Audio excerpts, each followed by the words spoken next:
Voting से पहले और 4 दिन पहले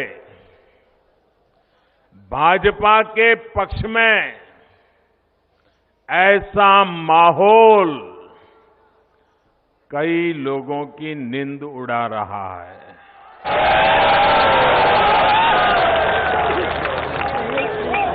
कल पूर्वी दिल्ली में और आज यहां द्वारका में ये साफ हो गया है कि 11 फरवरी को क्या परिणाम आने वाले हैं।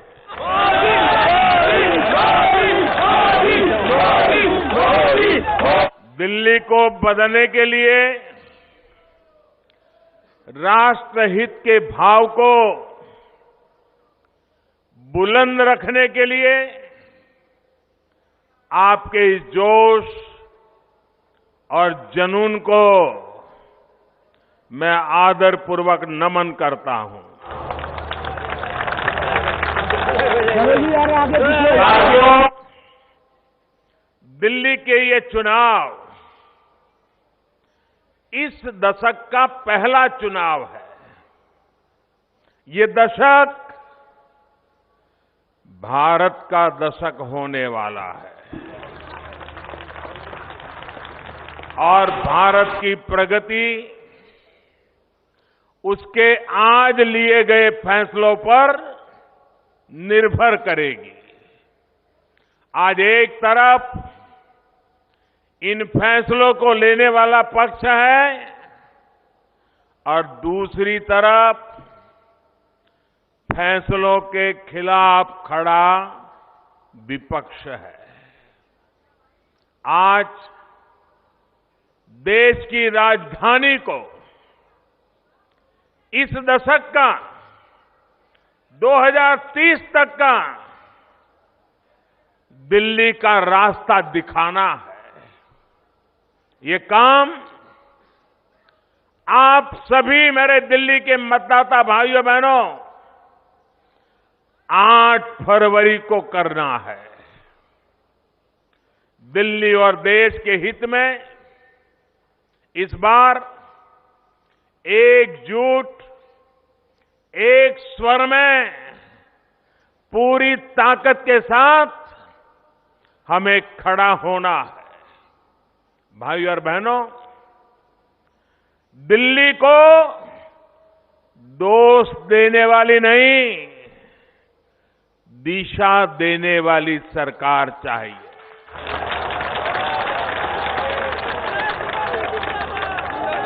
दिल्ली को रोड़े अटकाने वाली और नफरत फैलाने वाली राजनीति से मुक्ति चाहिए।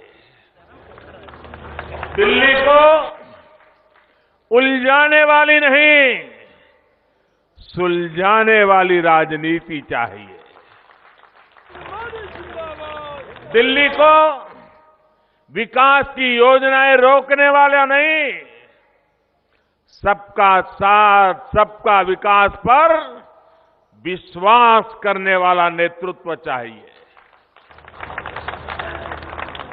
मेरे दिल्ली के प्यारे भाइयों बहनों, आप सोचिए, जो गरीब का हित चाहेगा,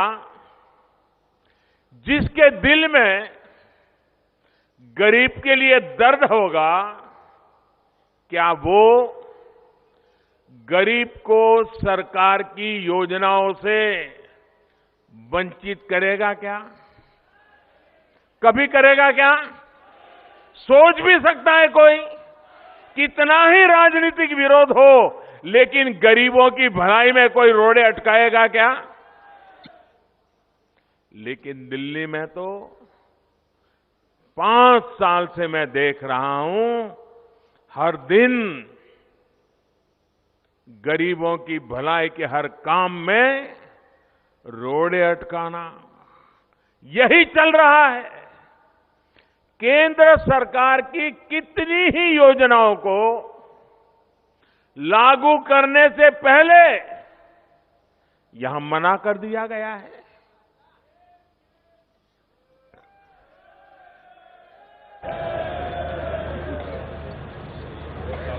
अब 11 फरवरी के बाद आपको शेम नहीं बोलना पड़ेगा।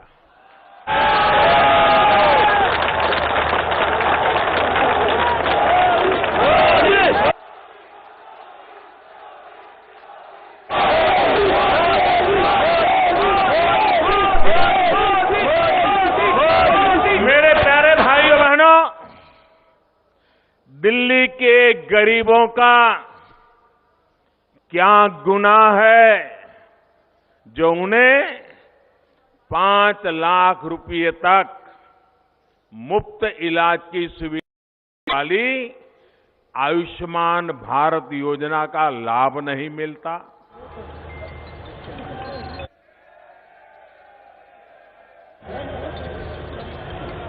आयुष्मान भारत योजना में एक विशेषता है, इतने में आपको समझ आएगा कितना लाभ है। मुद्दा 5 लाख का नहीं है। अगर दिल्ली का कोई नागरिक जो इस योजना का लाभार्थी है, वो किसी काम से ग्वालियर गया, भोपाल गया, सूरत गया, नागपुर गया, हैदराबाद गया, चेन्नई गया और अचानक वहां बीमार हो गया, तो मोहल्ला क्लिनिक वहां जाएगा क्या? जाएगा क्या?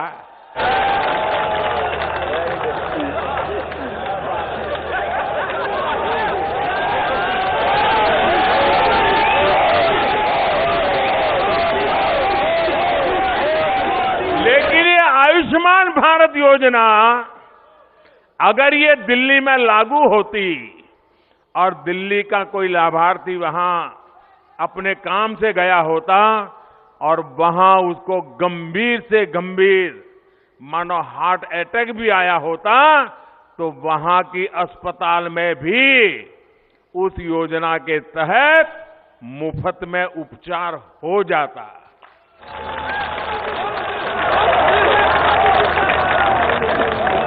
हम नहीं चाहते कोई बीमार हो, लेकिन मान लो एकांत की भी जिंदगी बच जाती तो मन को कितना संतोष होता भाइयों। लेकिन यहां एक बेदर्द, एक ऐसी सरकार बैठी है जिसे आपकी परवाह नहीं है, आपकी जिंदगी की परवाह नहीं है। दिल्ली के बेघर लोगों का क्या अपराध है जो उन्हें प्रधानमंत्री आवास योजना के तहत अपना घर नहीं मिलता?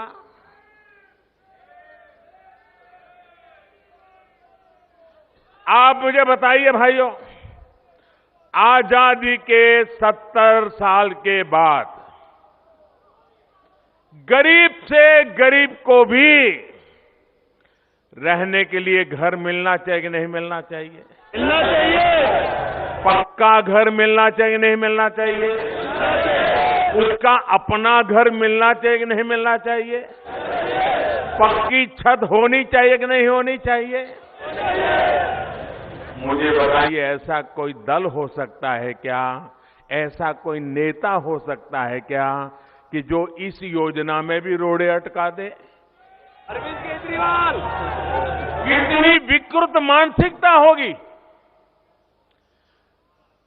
पल पल दिमाग के हर कोने में कैसी गंदी राजनीति भरी पड़ी होगी जो गरीबों के प्रति इतना नकारात्मक विचार रखती है। दिल्ली के किसानों का क्या कसूर है जो उन्हें पीएम किसान सम्मान निधि का लाभ उन्हें नहीं मिलता? उनके बैंक खाते में सीधे पैसे ट्रांसफर नहीं होते।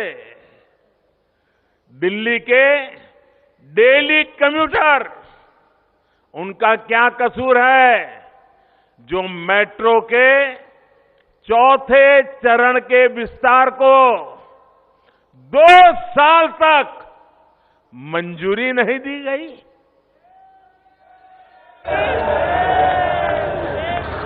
आज दिल्ली के लोग देख रहे हैं कि कैसे दिल्ली में सिर्फ स्वार्थ की, नफरत की राजनीति की गई है।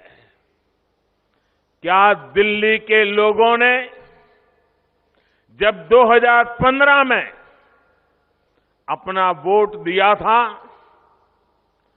तो क्या किसी दिल्ली वासी ने ऐसी उम्मीद की थी क्या? ऐसी उम्मीद की थी क्या? जरा जोर से दूर दूर तक के लोग जवाब दीजिए। किसी ने भी ऐसी उम्मीद की थी क्या? साथियों, देश की राजधानी दिल्ली का विकास 21वीं सदी की अपेक्षाओं, 21वीं सदी की आकांक्षाओं, 21वीं सदी की आवश्यकताओं के मुताबिक होना पूरे देश के लिए आवश्यक है, दिल्ली वासियों के लिए आवश्यक है।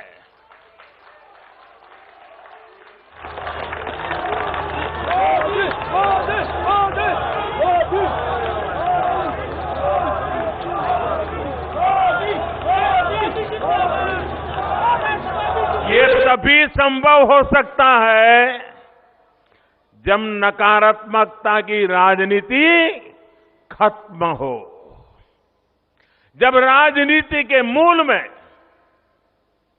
देशवासियों का हित हो, दिल्ली वासियों का हित हो, राष्ट्र का हित हो। भाइयों बहनों, ये काम केंद्र में भाजपा की एनडीए की सरकार भली भांति कर रही है। पिछले 5 साल में केंद्र सरकार ने जिस स्पीड से, जिस स्केल से काम किया है, ये अपने आप में अभूतपूर्व है। स्वतंत्रता के बाद से देश में इतनी तेज गति से कभी काम नहीं हुआ है। आज आयुष्मान भारत योजना जितने लोगों को मुफ्त इलाज की सुविधा देती है, वो अमेरिका, मैक्सिको और कनाडा की कुल जनसंख्या के बराबर है।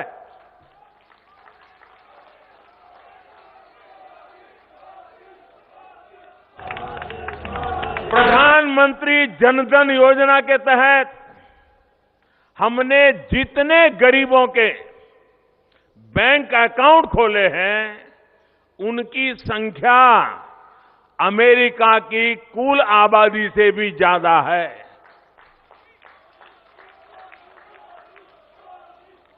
मुद्रा योजना के तहत हमारी सरकार ने कम ब्याज पर जितने ऋण दिए हैं, वो ब्राजील की कुल जनसंख्या से भी ज्यादा है।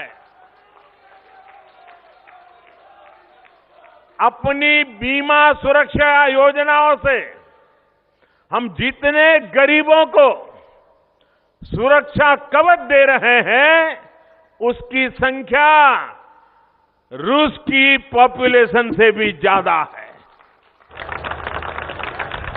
स्वच्छ भारत मिशन के तहत सरकार ने जितने शौचालय बनवाए हैं, उसकी संख्या मिस्र और इजिप्ट की कुल आबादी से ज्यादा है। उज्ज्वला योजना के तहत हमने गरीब माताओं बहनों को जितने मुफ्त कनेक्शन दिए हैं, वो जर्मनी की जनसंख्या के बराबर है। सौभाग्य योजना के तहत हमने जितने घरों में मुफ्त बिजली कनेक्शन दिया है, वो ऑस्ट्रेलिया की कुल आबादी से भी ज्यादा है।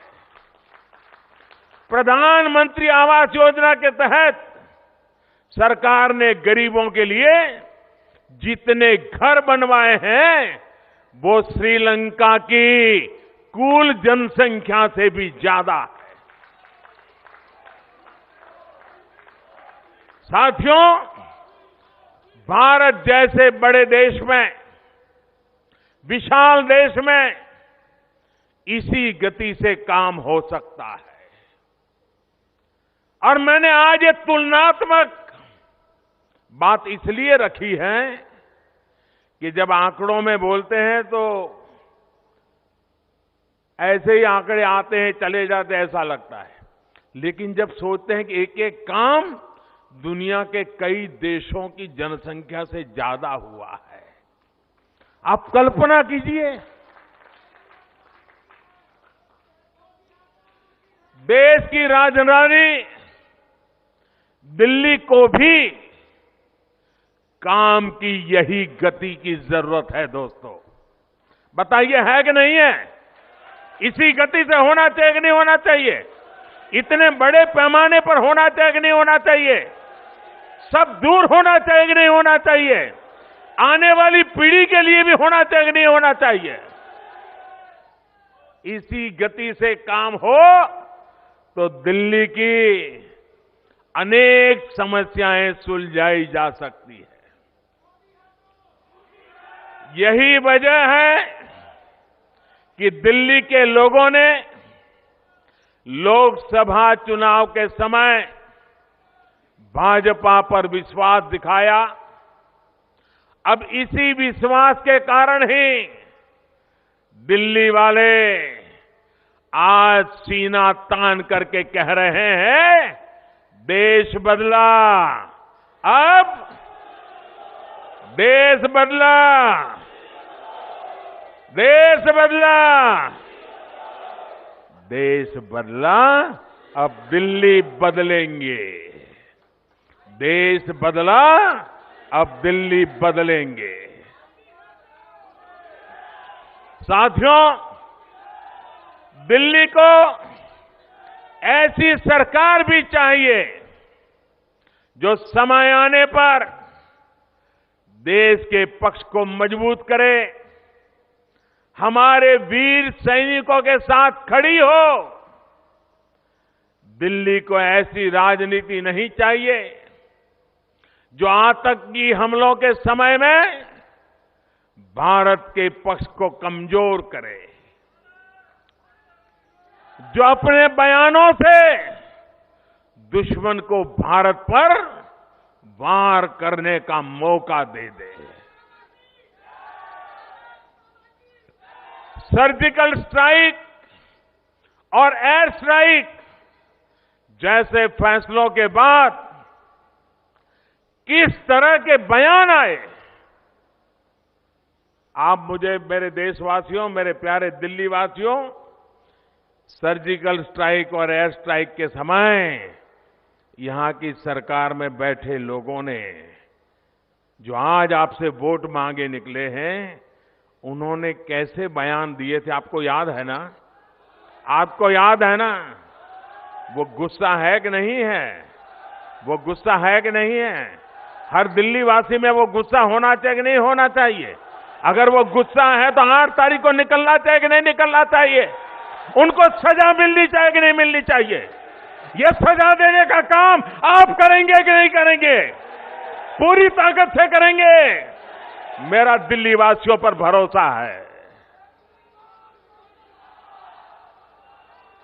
साथियों, दिल्ली में ऐसा नेतृत्व चाहिए,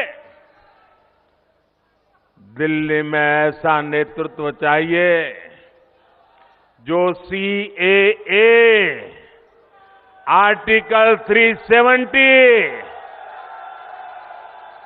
जैसे राष्ट्रीय सुरक्षा के तमाम फैसलों पर देश का साथ देने वाला,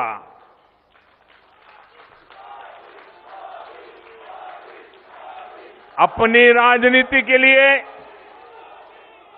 तुष्टीकरण के लिए लोगों को भड़काने वाले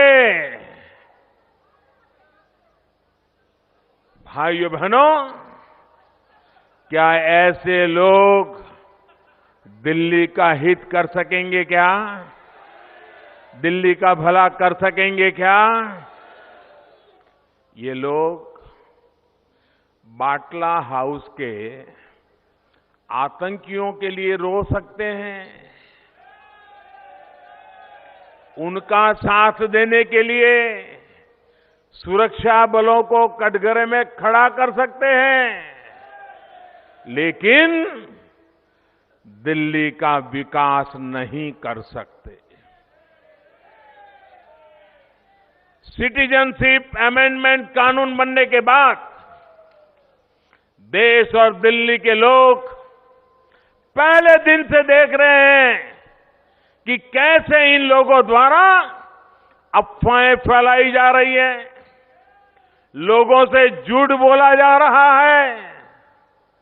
दिल्ली की जनता सब कुछ देख रही है।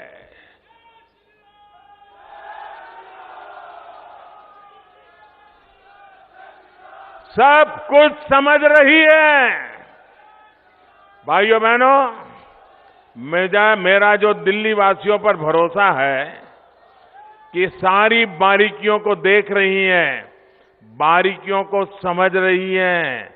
आप मेरी बात से सहमत हैं? पूरी तरह सहमत हैं?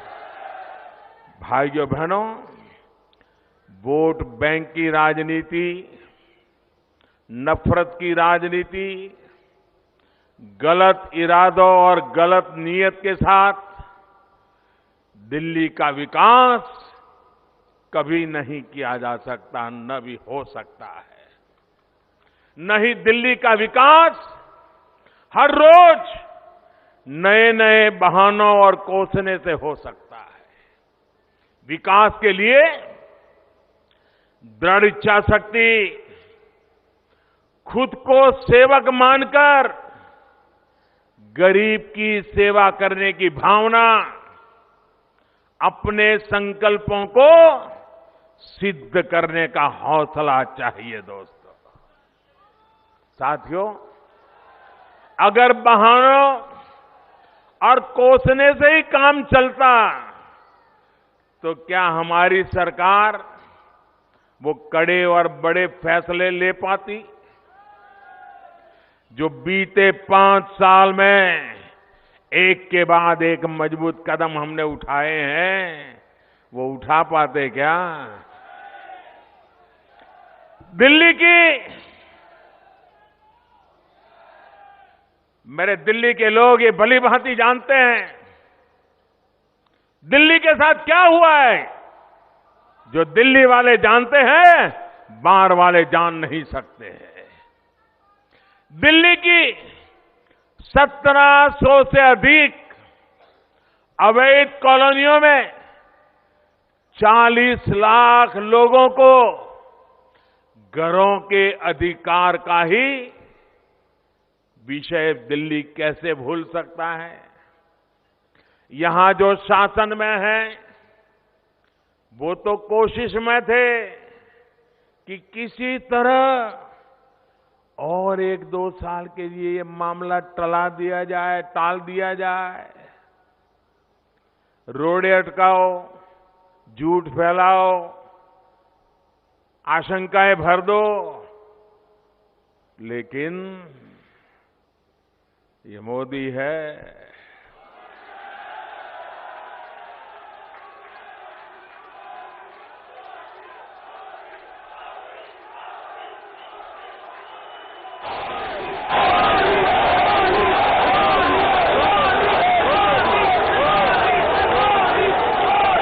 ये भाजपा है, ये भाजपा का दम है।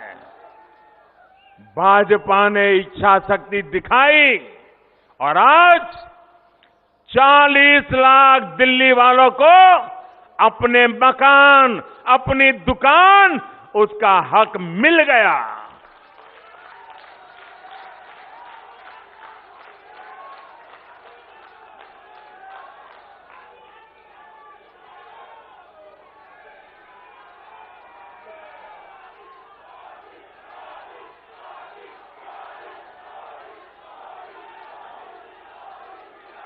मुझे बताया गया है कि लाखों बहन भाइयों ने डीडीए के पोर्टल पर इसके लिए एप्लीकेशन भी डाल दिए हैं। भाइयों और बहनों, कई दशकों से दिल्ली के हर चुनाव में अनधिकृत कॉलोनियों में घर के अधिकार का मुद्दा सबसे प्रमुख होता था। हर चुनाव में सुनाई देता था कि नहीं सुनाई देता था? वादे किए जाते थे कि नहीं किए जाते थे? अनधिकृत कॉलोनी के लोग भी आशा के साथ वोट डाल देते थे कि नहीं डालते थे? भरोसा करके सरकारें बनाते थे कि नहीं बनाते थे? उनका काम होता था क्या? किसी ने समाधान किया क्या? समाधान किसने किया? किसने किया? ये 40 लाख लोगों को घर का अधिकार किसने दिया? किसने दिया? किसने दिया? आपका जवाब गलत है। मोदी ने नहीं दिया। ये आपके एक वोट ने दिया जिसने 7 एमपी को जिताया था। ये आपके एक वोट ने दिया जिसने 7 एमपी को जिताया था, जिसके कारण पूर्ण बहुमत वाली सरकार बनी और जिसके प्रयासों से आज 40 लाख लोगों को अपने घर का हक मिल गया। दोस्तों,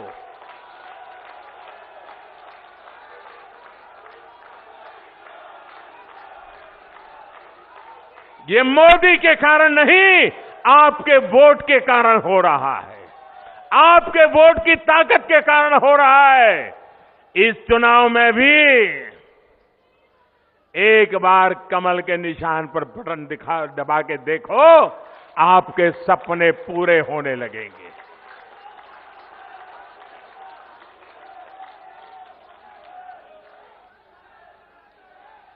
साथियों, दिल्ली भाजपा ने ये भी संकल्प लिया है कि इन तमाम कॉलोनियों के विकास के लिए सरकार बनने के तुरंत बाद अलग से उनका एक डेवलपमेंट बोर्ड बनाया जाएगा। Colony development board.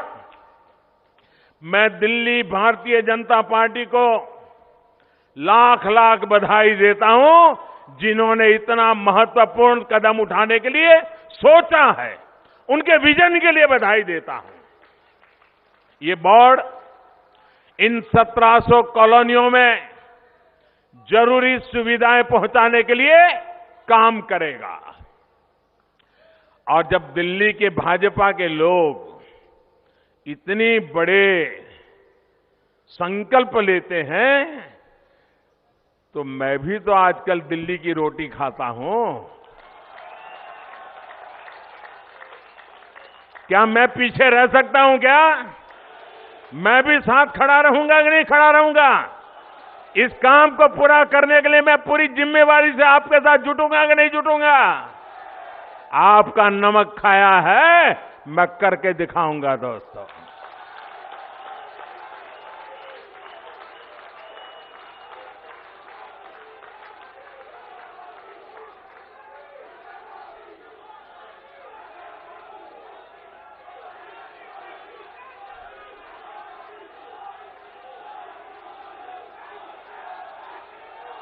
साथियों, दिल्ली में 21वीं सदी का आधुनिक से आधुनिक इंफ्रास्ट्रक्चर हो, ट्रांसपोर्ट का आधुनिक सिस्टम हो, यहां के लोगों को आधुनिक टेक्नोलॉजी का पूरा लाभ मिले, यहां के लोगों के पास सारी बुनियादी सुविधाएं मौजूद हो, स्वच्छ पानी हो, स्वच्छ हवा हो, ये हमारी सरकार की प्राथमिकता है। हम जो संकल्प लेते हैं, उस संकल्प को सिद्ध करते हैं। यही हमारी भाजपा की पहचान है, यही भाजपा सरकार की पहचान है। भाइयों और बहनों, याद करिए, दिल्ली में ईस्टर्न और वेस्टर्न पेरिफेरल एक्सप्रेसवे, इसका काम कितने वर्षों से चल रहा था। लोग इंतजार करते करते थक गए थे कि न जाने कब पेरिफेरल एक्सप्रेस का काम पूरा होगा। बरसों से अटका हुआ ये काम पूरा किया दिल्ली में हमारी सरकार बनने के बाद। सारे अवरोधों को दूर करते हुए रिकॉर्ड समय में ये दोनों पेरिफेरल एक्सप्रेसवे तैयार हो चुके हैं। इसके कारण आज करीब 40,000 ट्रक हर रोज जो पहले दिल्ली के अंदर से गुजरते थे, वो आज दिल्ली के बाहर बाहर निकल जाते हैं। सोचिए, दिल्ली में आने वाला ट्रैफिक और प्रदूषण को कम करने में इस व्यवस्था ने, इस नए इंफ्रास्ट्रक्चर ने कितनी बड़ी मदद मिली है।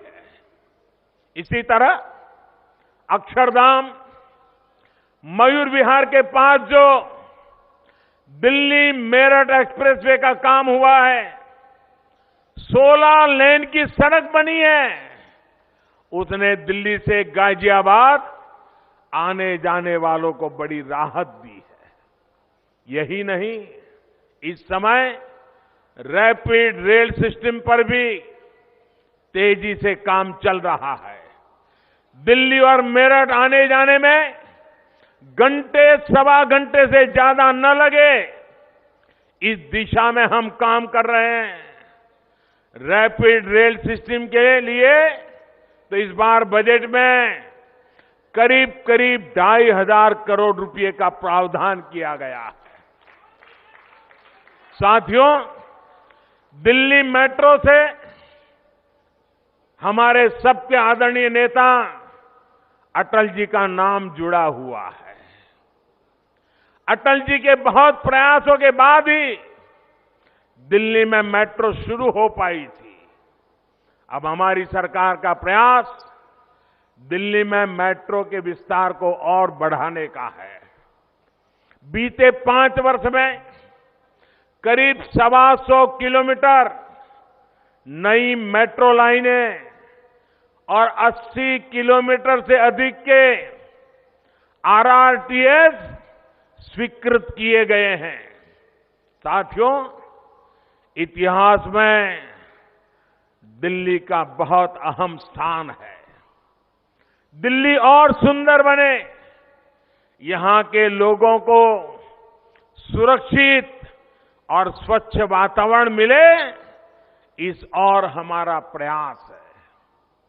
यमुना को स्वच्छ बनाने से जुड़ी परियोजनाओं के साथ ही हमारी सरकार यमुना रिवर फ्रंट पर भी काम कर रही है। ये रिवर फ्रंट 21वीं सदी के दिल्ली की शान बनेगा। ये मेरे शब्द लिख के रखिए। ये दिल्ली के लोगों के लिए नया आइकॉनिक स्पॉट ही नहीं होगा, बल्कि ग्रीन कॉरिडोर का, लंग ऑफ द सिटी, इसका भी काम करेगा। दिल्ली के लिए एक नया फेफड़ा, ये काम ये यमुना रिवर फ्रंट से होने वाला है। भाइयों और बहनों, इंडिया गेट हो, लाल किला हो, देश की संसद हो, नॉर्थ ब्लॉक हो, साउथ ब्लॉक हो, इन सभी की भव्यता को बढ़ाया गया है। एक समय था जब लाल किले तक लोग 15 अगस्त को या फिर बाहर से आने वाले अपने दोस्त मित्रों को घुमाने ही ले जाते थे। अब वहां नेताजी सुभाष चंद्र बोस को समर्पित क्रांति मंदिर म्यूजियम का भी निर्माण हुआ है। इसके साथ ही अब लाल किले में बहुत ही भव्य भारत पर्व उसका भी आयोजन होता है। ये जो 26 जनवरी को देश भर से खूबसूरत झांकियां निकलती यहां आती है दिल्ली में और एक दिन के बाद पूरा हो जाता है, हमने बदल कर दिया। उसे कुछ दिन लोगों के लिए लाल किले में रखी जाती है और उसको पूरे दिल्ली के लोग आकर के एक भारत श्रेष्ठ भारत का संदेश और लोगों तक पहुंचता है। छोटे छोटे व्यापारियों का व्यापार भी चलता है। भाइयों और बहनों, पुरानी धरोहरों में नयापन लाने के साथ ही नई धरोहरों को भी विकसित किया जा रहा है। इंडिया गेट के पास ही भव्य नेशनल वॉर मेमोरियल बनाने का काम भी हमने किया है।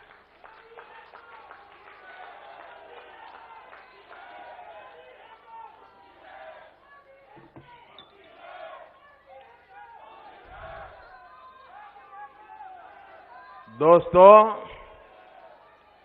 यहां जो सरकार में उच्च पद पर बैठे हुए हैं, इन्होंने पुलिस के लिए कैसे अभद्र शब्दों का प्रयोग किया था, याद है ना? पुलिस के लिए कैसी भाषा का प्रयोग किया था, याद है ना? जिस पुलिस में ऐसे अभद्र शब्दों का प्रयोग करने वाले लोग नेतृत्व करने के लिए निकलते हैं, उनको ये पता नहीं है कि देश आजाद होने के बाद हम सामान्य नागरिकों की सेवा करने में, सुरक्षा करने में इस देश के 33,000 पुलिस के जवानों ने शहादत मोल ली है। 33,000 पुलिसों का ये बलिदान, उस पुलिस को यहां के नेता कैसी भाषा में बोलते थे, याद है ना? याद है ना? भाइयों बहनों, एक तरफ वो संस्कार है, वो सोच है, दूसरी तरफ हमारे संस्कार है, हमारी सोच है। हमने दिल्ली में ही नेशनल पुलिस मेमोरियल का निर्माण करके गौरव से उनके इज्जत देने का काम किया, उनके बलिदान को नमन किया है। सुंदर नर्सरी हो या फिर 12 एकड़ में फैला दीनदयाल उपाध्याय पार्क, आज दिल्ली में पर्यटकों के ये पसंदीदा स्थान बनते जा रहे हैं। यहां द्वारका में 2 बड़े प्रोजेक्ट चल रहे हैं। एक भारत वंदना पार्क का निर्माण शुरू हो चुका है। देश जब आजादी के 75 वर्ष 2022 में मनाएगा, तब तक ये पार्क तैयार हो जाएगा। इस पार्क में पूरे देश की कला, संस्कृति, खान पान का अनुभव यहां आने वाला पर्यटक कर पाएगा। और ये पर्यटक जब आता है ना, तब वो धन भी खर्च करता है, इकोनॉमी को भी गति देता है। इस पूरे क्षेत्र के लोगों की रोजी रोटी का प्रबंध उसमें है। इसी तरह द्वारका में ही एक वर्ल्ड क्लास कन्वेंशन सेंटर बन रहा है। आप कल्पना कीजिए, जब एक वर्ल्ड क्लास कन्वेंशन सेंटर बनता है, दुनिया के बड़े बड़े दिग्गजों को वहां आने का कोई न कोई कारण बनता है। जहां दुनिया भर के लोगों को बिजनेस के लिए, एग्जीबिशन के लिए सुविधा मिलने वाली है। इन तमाम कदमों से यहां दिल्ली की सुंदरता तो बढ़ी रही है, युवाओं के लिए रोजगार का निर्माण भी हो रहा है। साथियों, ऐसे बड़े काम तभी हो सकते हैं जब स्वार्थ की राजनीति नहीं, विकास की राजनीति की जाती है। केंद्र सरकार का निरंतर प्रयास रहा है कि दिल्ली के हर जरूरतमंद के साथ खड़ी हो, उसका साथी बनकर काम करे। भाई और बहनों, बीते 4-5 सालों में दिल्ली की 80,000 गरीब महिलाओं को, मैं दिल्ली का आंकड़ा बता रहा हूं, 80,000 गरीब महिलाओं को हमारी सरकार ने मुफ्त गैस कनेक्शन दिया है। उजाला योजना के तहत बांटे गए एलईडी बल्ब की वजह से अब हर घर में बिजली की खपत कम हुई है। इससे करीब करीब 700 करोड़ रुपए दिल्ली के लोगों का सालाना बच रहा है। इतना ही नहीं, अलग अलग योजनाओं के तहत बीते 4-5 वर्षों में केंद्र सरकार ने सीधे दिल्ली के लोगों के बैंक खातों में लगभग 10,000 करोड़ रुपए ट्रांसफर किए। 10,000 करोड़ रुपए। इसमें से 3,000 करोड़ रुपए से ज्यादा दिल्ली के लोगों को सस्ती गैस के लिए दिए गए हैं। दिल्ली के बुजुर्गों को, दिव्यांगजनों को लगभग 450 करोड़ रुपया सीधे उनके बैंक खाते में दिए गए हैं। सरकार के इन प्रयासों का लाभ यहां के गरीबों को, मध्यम वर्ग को, टैक्सी वालों को, ऑटो वालों को, घरों में काम करने वाले हमारे भाई बहनों को, सभी को मिला है। साथियों, गरीब को सशक्त करना, गरीब की चिंता दूर करना, मुश्किल समय में उसके साथ खड़े रहना हमारी सरकार की संवेदनशीलता दिखाता है। हमारे देश में असंगठित क्षेत्र में काम करने वाले श्रमिकों के बारे में कभी चर्चा नहीं होती है। ये हमारे वो भाई बहनों हैं जो घरों में झाड़ू बर्तन करते हैं, कपड़े धोते हैं, बच्चों को स्कूल छोड़ते हैं, सड़कों में रेहड़ी ठेलों पर काम करते हैं, कंस्ट्रक्शन के क्षेत्र में काम करते हैं। इतने सालों तक किसी सरकार ने इनसे ये नहीं पूछा कि बुढ़ापे में या किसी हादसे की स्थिति में क्या करते हो, कैसे जीवन बिताते हो। ये हमारी ही सरकार है जिसने ऐसे साथियों के लिए 60 वर्ष की आयु के बाद 3,000 रुपये की नियमित पेंशन की सुविधा की शुरुआत की है। यही नहीं, आज किसानों को, खेत मजदूरों को, छोटे दुकानदारों को भी 3,000 रुपये तक मासिक पेंशन देने की योजना चल रही है। पेंशन ही नहीं, 2-2 लाख रुपये का दुर्घटना और जीवन बीमा भी ऐसे परिवारों को सुनिश्चित किया गया है। ऐसे निर्णय ही एक संवेदनशील और संगठित समाज के संस्कार मजबूत करता है। ऐसी योजनाएं ही दिल्ली और देश के हर नागरिक को ये भरोसा देती है कि देश मुश्किल समय में हमारे साथ खड़ा रहता है।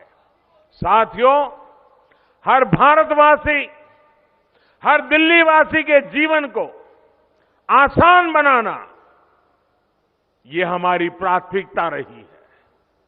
आज एक देश एक सुविधा की तरफ आगे बढ़ रहा है। एक देश, एक राशन कार्ड, एक ऐसी व्यवस्था है जिसका दिल्ली के गरीबों को बहुत लाभ मिलेगा। अक्सर गरीब परिवार रोजी रोटी के लिए एक राज्य से दूसरे राज्य जाते हैं, लेकिन होता यह था कि उनको हर राज्य में नया राशन कार्ड बनवाना पड़ता था, जिसके लिए उन्हें तमाम परेशानियां उठानी पड़ती थी। 4-6 महीने ऐसे ही बीत जाते थे। यहां दिल्ली में भी ऐसा ही होता रहा है। यहां राशन कार्ड बनवाने को लेकर कैसी कैसी समस्याएं थी, उन समस्याओं की बात मैं करना नहीं चाहता हूं। आप लोग भली भांति परिचित है। बीते 5 सालों में आए दिन इसको लेकर खबरें चलती आई है। अब इस परेशानी को समाप्त करने के लिए एक देश एक राशन कार्ड, इसकी सुविधा देने का प्रयास किया जा रहा है। इस व्यवस्था के बाद अब पूरे देश में एक ही राशन कार्ड चलेगा। इसका बहुत बड़ा लाभ दिल्ली के उन गरीबों को भी मिलेगा जो दूसरे राज्यों से यहां रोजी रोटी के लिए आते हैं। साथियों, एक देश एक टैक्स यानी जीएसटी ने भी सामान्य जरूरत की लगभग 99% चीजों को, 99% चीजों को उसका दाम कम किया है। वरना पहले जिस तरह महंगाई बढ़ रही थी, उनकी रसोई का बजट और ज्यादा बढ़ गया होता। हमने इसे काबू में करने का काम किया। ऐसे ही सरकार ने फास्टैग कार्ड की सुविधा भी शुरू की है। इससे हाईवे पर टोल प्लाजा में जो जाम लगता था वो कम हो रहा है। इसका लाभ दिल्ली को भी मिल रहा है। हम एक देश एक कार्ड की व्यवस्था की तरफ भी बढ़ रहे हैं, जिसमें मेट्रो से लेकर शॉपिंग तक का एक ही कार्ड होगा।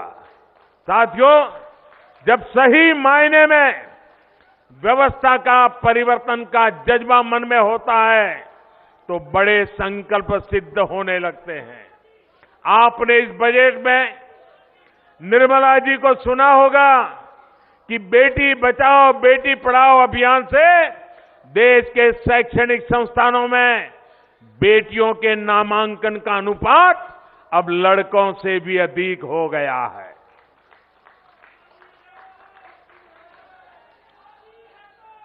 मैं दिल्ली बीजेपी का आभार व्यक्त करता हूं, दिल्ली बीजेपी को बधाई देता हूं कि उन्होंने बेटियों की पढ़ाई को प्रोत्साहित करने के लिए बेहतरीन संकल्प लिए हैं। आर्थिक रूप से कमजोर परिवार की बेटी को साइकिल और इलेक्ट्रिक स्कूटी देने का वायदा बेटी बचाओ बेटी पढ़ाओ के संकल्प को और मजबूत करने वाला है। इसके अलावा परिवार की पहली 2 लड़कियों को 21 साल की आयु में 2 लाख रुपए मिले, ये संकल्प भी केंद्र सरकार की सुकन्या समृद्धि योजना को विस्तार देगा। साथियों, आपने बीते महीनों में फिर ये अनुभव किया है कि भाजपा जब कोई संकल्प लेती है तो उसे जल्द से जल्द पूरा करने का प्रयास करती है। हम आखिरी 6 महीने का इंतजार नहीं करते कि 6 महीने जब चुनाव के बाकी हो तभी सब शुरू करो ताकि चुनाव जीत जाए। हम ऐसा नहीं करते, हम शुरू में ही काम शुरू कर देते। देखा ना कैसे बढ़ रहा है। हमारे काम को गिनते गिनते लोग थक जाते हैं। इसलिए मेरे प्यारे भाइयों बहनों, दिल्ली को सुरक्षित बनाने के लिए अराजकता और हिंसा से मुक्ति दिलाने के लिए 21वीं सदी की विश्व स्तरीय राजधानी बनाने के लिए मैं आपसे आग्रह करूंगा, कमल के निशान पर बटन दबाना है। याद रखिए, 8 फरवरी को छुट्टी नहीं है। राष्ट्र विरोधी राजनीति करने वालों की छुट्टी करने का ये दिन है। आप भारी संख्या में पोलिंग बूथ पर खुद भी आइए और अपने साथियों को भी लाइए। भाइयों बहनों, 8 फरवरी को ठंड अगर ज्यादा भी हो, फिर भी आपको सुबह जल्दी जल्दी वोट करवाने के लिए निकलना है। करोगे ना? पक्का? घर घर जाओगे, मतदाताओं से मिलोगे, 8 तारीख तक एक एक घर छान मारोगे, हर एक को नमन करके सत्य समझाओगे, गरीबों का भला करने के लिए विश्वास दिलाओगे, उनको वोट करने के लिए बूथ पोलिंग ले जाओगे। एक भी पोलिंग बूथ हारेंगे नहीं, आपका संकल्प है। हर पोलिंग बूथ मजबूत होगा, हर पोलिंग बूथ विजयी होगा। भाइयों बहनों, आपका पोलिंग बूथ जीत गए तो दिल्ली भी जीत गए और 21वीं सदी का दिल्ली भी बना के रहेंगे। इस संकल्प के साथ मैं फिर एक बार इन सभी साथियों को, पीछे वालों को खड़े होने दीजिए, उम्मीदवारों को, सभी उम्मीदवार आ जाएं, सभी उम्मीदवार आ जाएं। आप सब इतनी बड़ी तादाद में हमारे इन साथियों को आशीर्वाद देने के लिए आए, इसके लिए मैं आपका हृदय से बहुत बहुत आभार व्यक्त करता हूं। मेरे साथ बोलिए, भारत माता की, भारत माता की, भारत माता की, भारत माता की। बहुत बहुत धन्यवाद।